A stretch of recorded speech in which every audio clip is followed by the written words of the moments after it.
Hello friends, कैसे हैं आप सब लोग। आज हम जिस टॉपिक पर बात करेंगे वो है लोकसभा अध्यक्ष का पद। हाल ही में ये बहुत ही सुर्खियों में बना हुआ है। कल 26 जून को लोकसभा अध्यक्ष पद का चुनाव हुआ है, जिसमें ओम बिरला जी जो हैं वो अपने दूसरे कार्यकाल के लिए लोकसभा अध्यक्ष के रूप में चुने गए हैं। ठीक है, तो इस वजह से ये टॉपिक जो है वो बहुत ही इम्पोर्टेंट हो जाता है, जिसके कारण इसके एग्ज़ाम में आने के चांसेस बहुत ज़्यादा बनते हैं। मैंने इस वीडियो में लोकसभा अध्यक्ष पद से रिलेटेड जितने भी करंट में टॉपिक चल रहे हैं, जितने भी फैक्चुअल टॉपिक हैं और जितने भी कॉन्सेप्चुअल टॉपिक हैं, सारे टॉपिक्स को कवर किया है और उन्हें एक क्वेश्चन के फॉर्म में डाला है। ये वीडियो आपके लिए एग्ज़ाम के लिए बहुत ही ज़्यादा इंपॉर्टेंट रहेगी। अगर आप इस वीडियो को देख लेते हैं तो आपको और अदर कुछ अलग से पढ़ने की ज़रूरत नहीं पड़ेगी। बस आपको क्या करना है कि इस वीडियो को सपोर्ट करना है, वीडियो को लाइक करना है, कमेंट करना है, चैनल को सब्सक्राइब करना है और अपने दोस्तों में इसको शेयर करना है, ताकि हम और मोटिवेट हो सके और अच्छे अच्छे वीडियोस आप लोगों के लिए बना सकें। आप लोग इसमें अपना फीडबैक भी दे सकते हैं। ठीक है, चलिए हम बात करते हैं। सबसे पहले है 18वीं लोकसभा अध्यक्ष, लोकसभा के नए अध्यक्ष कौन बने हैं। ठीक है, तो 18वीं लोकसभा के नए अध्यक्ष कौन बने? ओम बिरला जी बने। ये इनका क्या है? दूसरा कार्यकाल है। 2024 से 29 ये इनका क्या है? दूसरा कार्यकाल है। ये कहाँ से सांसद हैं? कोटा राजस्थान से सांसद हैं। ये एमपी यानी मेंबर ऑफ पार्लियामेंट लिखा है, ये यहाँ पे गलत लिखा गया है। ये 2019 से 24 तक थे, है ना। 14 से 19 में तो सुमित्रा महाजन जी थी, 19 से 24 तक थे ये। ठीक, तो ये ध्यान रखिएगा। आगे बढ़ते हैं। भारत के संसदीय इतिहास में लोकसभा अध्यक्ष के चुनाव का यह कौन सा क्रम है? जनरली क्या होता था कि लोकसभा अध्यक्ष का जो चुनाव किया जाता था वो सर्वसम्मति से कर लिया जाता था, लेकिन इस बार ऐसा नहीं हो पाया, इसलिए इस बार चुनाव की स्थिति बनी। ये चुनाव के द्वारा लोकसभा अध्यक्ष को चुने जाने का तीसरा क्रम है। ठीक है, इससे पहले कब कब हुआ है? 1952 में और 1976 में। 1952 में कौन थे? JV मावलंकर बनाम शंकर शांताराम। और 1976 में कौन थे? BR भगत बनाम जगन्नाथ राव जोशी जी। ठीक है, तो यही याद रखना है, ये इंपॉर्टेंट है, ये पॉइंट पूछ सकता है। ठीक है, आगे बात करते हैं। लोकसभा का पीठासीन अधिकारी कौन होता है? कौन होता है? लोकसभा अध्यक्ष होता है। मतलब लोकसभा का वक्ता कौन होता है? तो लोकसभा अध्यक्ष। लोकसभा का पीठासीन अधिकारी कौन होता है? तो लोकसभा अध्यक्ष। लोकसभा का मुखिया कौन होता है? तो वो भी लोकसभा अध्यक्ष ही होता है। ठीक है, तो बार बार उस क्वेश्चंस को रिपीट करने का कोई मतलब नहीं है। लोकसभा का अध्यक्ष वरीयता क्रम में कौन से स्थान पर आता है? ये इंपॉर्टेंट क्वेश्चन है। ठीक है, तो कौन से स्थान पे आता है? 6 नंबर पे आता है। तो आपको इसके लिए वरीयता क्रम जो हमारे संविधान में दी गई है उसे याद रखना होगा, तो मैंने उसके लिए ये बना दिया टेबल। ठीक है, तो सबसे पहले वरीयता क्रम में कौन आते हैं? राष्ट्रपति जी, उसके बाद उपराष्ट्रपति, फिर तीसरे नंबर पे आते हैं प्रधानमंत्री जी, चौथे नंबर पे आते हैं राज्यपाल, पाँचवें नंबर पे आते हैं भूतपूर्व राष्ट्रपति, छठवें नंबर पे आते हैं लोकसभा अध्यक्ष और चीफ जस्टिस ऑफ इंडिया। ठीक है, और सातवें नंबर पे कौन आते हैं? Chief minister, cabinet minister, Lok Sabha और राज्यसभा के विपक्ष के नेता और नीति आयोग के उपाध्यक्ष। ठीक है, तो ये सब आप याद रखेंगे। आगे बढ़ते हैं।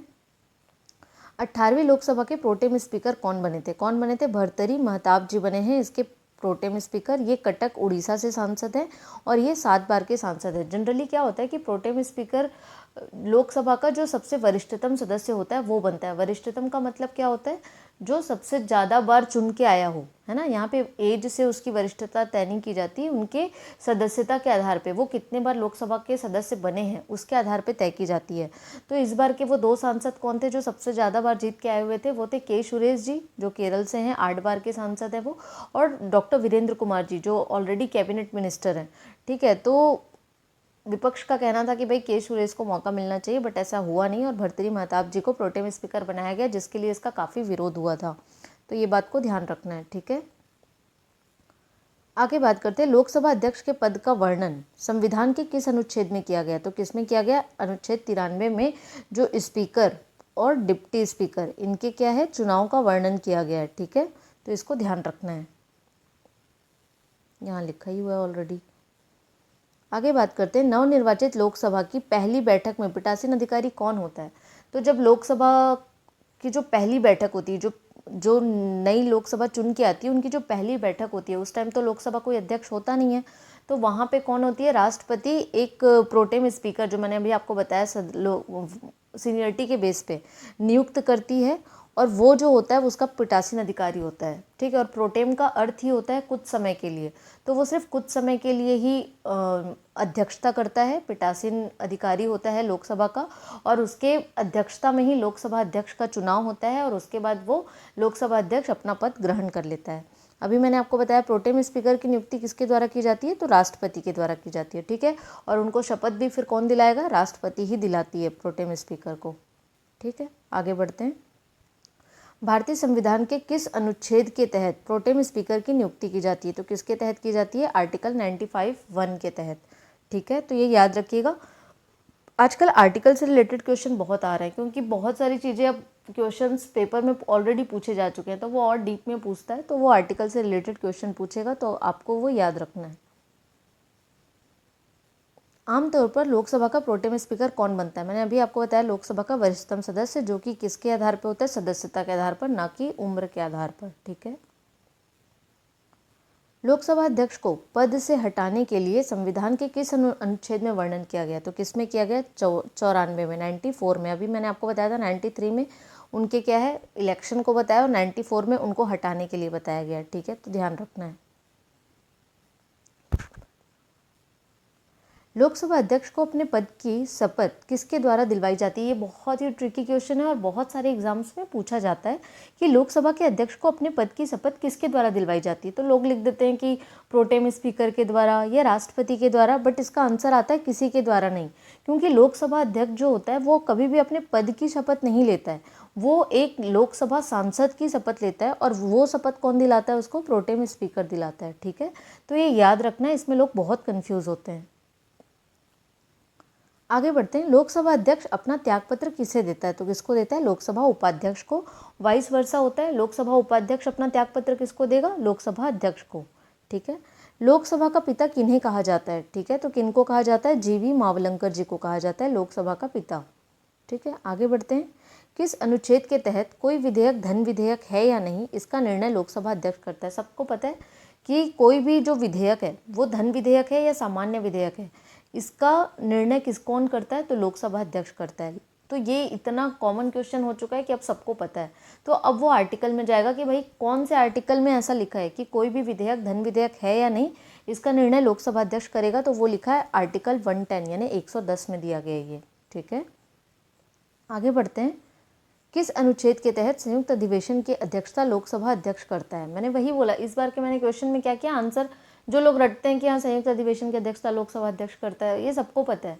तो अब वो क्या पूछेगा कि ठीक है, वो तो खुद ही बता देगा आपको कि संयुक्त अधिवेशन की अध्यक्षता लोकसभा अध्यक्ष करता है, लेकिन कौन से अनुच्छेद के तहत, तो कौन से अनुच्छेद के तहत, अनुच्छेद 108 के तहत, ठीक है। नेक्स्ट पॉइंट है, दल बदल कानून के आधार पर सांसदों की योग्यता का अंतिम निर्णय किसके द्वारा किया जाता है, तो किसके द्वारा किया जाता है, लोकसभा अध्यक्ष। इसलिए लोकसभा अध्यक्ष बहुत ही इंपॉर्टेंट पद होता है, इसलिए सभी पार्टी चाहते हैं कि हमारे पार्टी का जो मेंबर है वो लोकसभा अध्यक्ष बने। लोकसभा अध्यक्ष का वेतन एवं भत्ते किस निधि पर भारित होते हैं, तो किस पे होते हैं, भारत की संचित निधि पर, और ये कहाँ पे दिया हुआ है, आर्टिकल 266 में दिया है, ठीक है। और ये तय कौन करता है, संसद के द्वारा तय किया जाता है, तो ध्यान रखना है इसको। लोकसभा अध्यक्ष को पद से हटाने के लिए उसे कितने दिन की पहले अग्रिम सूचना देना अनिवार्य है, तो कितने दिन, 14 दिन का नोटिस दिया जाता है उनको, ठीक है। उसके बाद ही आप ये प्रोसेस को आगे चालू करते हैं। यदि स्पीकर और डिप्टी स्पीकर दोनों का पद जो है वो दोनों ही अपने पद से क्या है, अनुपस्थित हैं, तब लोकसभा के बैठकों की अध्यक्षता कौन करेगा, है ना। तो अगर स्पीकर भी अब्सेंट है तो कौन करता है, डिप्टी स्पीकर। डिप्टी स्पीकर भी अब्सेंट है तब कौन करेगा, तब वो लोकसभा अध्यक्ष के द्वारा चयनित 10 सदस्यों का एक पैनल होता है, उसमें से जो कोई एक सदस्य यानी कि जो पहला सदस्य होगा, मतलब उसमें जो वरीयता क्रम होगी, जो पहला होगा अगर वो भी नहीं है तो दूसरा, दूसरा नहीं है तो तीसरा, ऐसे वहाँ पे एक लिस्ट होती है ऑलरेडी, ठीक है। तो उसके अकॉर्डिंग की जाती है। लोक लेखा समिति अपनी रिपोर्ट किसको सौंपती है, तो किसको सौंपती है, लोकसभा अध्यक्ष को। फिर लोकसभा अध्यक्ष उस रिपोर्ट को कहाँ रखवाता है, संसद के सदन में, ठीक है। लोकसभा अध्यक्ष निर्णायक मत दे सकता है, कब देता है वो, कास्टिंग वोट, समान मत आने पर, जब पक्ष और विपक्ष का मत जो होता है वो बराबर होता है, तब लोकसभा अध्यक्ष अपना क्या करता है, निर्णायक मत देता है। इससे इंपॉर्टेंट बहुत सारे क्वेश्चंस आते हैं कि लोकसभा अध्यक्ष अपना निर्णायक मत तो दे सकता है जब भी दोनों का वोट बराबर हो जाए, लेकिन वो कब अपने मत का प्रयोग नहीं कर पाएगा, निर्णायक मत का ना, कास्टिंग वोट का, कब, जब महाभियोग चल रहा हो या न्यायाधीशों के पद से हटाने का प्रस्ताव चल रहा हो, तब उसके निर्णायक मत का वोट नहीं किया जाएगा। और दूसरा एक भी बहुत ही, आप इसको स्टार मार्क कर लीजिएगा कि बहुत ही इंपॉर्टेंट क्वेश्चन बनता है कि लोकसभा अध्यक्ष जो होता है वो स्वयं के विरुद्ध जब अविश्वास प्रस्ताव चलता है तो उसमें वो क्या करता है, प्रथमतः मत देता है, निर्णायक मत वो यहाँ पे नहीं देगा। ठीक है, इसको बिल्कुल बहुत अच्छे से याद रखना है कि जब लोकसभा अध्यक्ष को हटाने के लिए अविश्वास प्रस्ताव लाया जाएगा तब वो फर्स्ट वोट देगा। क्यों देगा वो फर्स्ट वोट? क्योंकि वो लोकसभा का मेंबर है। ठीक है, अध्यक्ष बनने से पहले तो वो लोकसभा का मेंबर है, इसलिए वो एज अ लोकसभा का मेंबर होने के नाते फर्स्ट वोट देगा। और जब लोकसभा अध्यक्ष को हटाने के लिए अविश्वास प्रस्ताव आएगा तो उस दिन लोकसभा के अध्यक्षता लोकसभा अध्यक्ष नहीं करेगा, है ना, या तो उपाध्यक्ष करेगा या फिर कोई अन्य व्यक्ति करेंगे, और इस वजह से वो लोकसभा सदस्य के रूप में, ठीक है, अपना प्रथमतः मत देगा। लेकिन इसी में अगर क्वेश्चन ऐसा आ जाए कि अगर उपराष्ट्रपति के लिए जब अविश्वास प्रस्ताव आता है तब वो प्रथमतः मत दे सकता है कि नहीं, यानी फर्स्ट वोट दे सकता है कि नहीं, तो वो नहीं दे सकता है। वो क्यों नहीं दे सकता है? क्योंकि उपराष्ट्रपति, हालांकि वो होता है राज्यसभा का पदेन सभापति है, लेकिन वो जो होता है वो राज्यसभा का मेंबर नहीं होता। ये दोनों में बहुत ही इंपॉर्टेंट डिफरेंस है और बहुत सारे एग्जाम में इसको ट्रिकी करके पूछा जाता है, तो इसको आप ध्यान रखिएगा। आगे चलते हैं। भारत के किस राष्ट्रपति ने पूर्व में लोकसभा अध्यक्ष का पद संभाला है? बहुत ही इंपॉर्टेंट क्वेश्चन है। नीलम संजीव रेड्डी जी हैं जो बाद में राष्ट्रपति बने थे। ये 1977 से 1982 तक लोकसभा अध्यक्ष रहे हैं। ठीक है, आगे बढ़ते हैं। वे प्रथम स्पीकर जिनके खिलाफ लोकसभा में अविश्वास प्रस्ताव लाया गया था कौन थे? जीवी मावलंकर जी। 18 दिसंबर 1954 को लाया गया था, जो पास नहीं हुआ था। ठीक है, सबसे लंबे समय तक पद पर बने रहने वाले लोकसभा अध्यक्ष कौन है? ये कौन है? बलराम चाखड़ जी हैं। ये कब से कब तक थे? ये थे 1980 से लेके 1985 तक, और फिर 1985 से लेके 1989 तक, मतलब टोटल 9 साल तो थे ये, है ना, 9 साल समथिंग थे ये। अगर जो ओम बिरला जी हैं अगर 2029 तक अपना पूरा कार्यकाल पूरा कर लेते हैं तो वो इनके रिकॉर्ड को तोड़ देंगे, है ना। फिर नेक्स्ट क्वेश्चन करते हैं। लोकसभा के प्रथम अध्यक्ष कौन है? जीवी मावलंकर जी। हमने अभी पहले पढ़ा कि लोकसभा के पहले प्रोटेम स्पीकर भी यही थे और लोकसभा के पहले अध्यक्ष भी यही हैं। ठीक है, लोकसभा के पहले डिप्टी स्पीकर कौन है? कौन है? एम अनंत शयनम अयंगर जी हैं, और यही सेकंड क्या है? लोकसभा अध्यक्ष हैं। ठीक है, लोकसभा की प्रथम महिला अध्यक्ष कौन है? मीरा कुमार जी हैं। 2009 से 2014 तक ये लोकसभा अध्यक्ष थीं।